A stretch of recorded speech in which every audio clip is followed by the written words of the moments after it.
বন্ধুরা আপনারা পেঁপে দেখেছেন কিনা এই ধরনের পেঁপে হয়তো কম দেখেছেন। দেখুন একদম ছোট গাছে ভরপুর পেঁপে হয়েছে।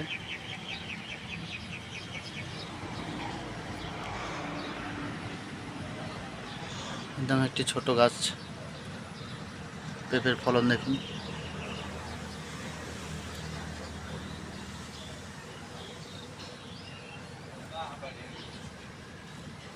আবার ফল হতেই যাচ্ছে। এটা 12 মাসের পেঁপে, প্রতিটা মাসেই ফলে। খালি থানা সারা বছর পেঁপে পাবেন এই গাছের মধ্যে।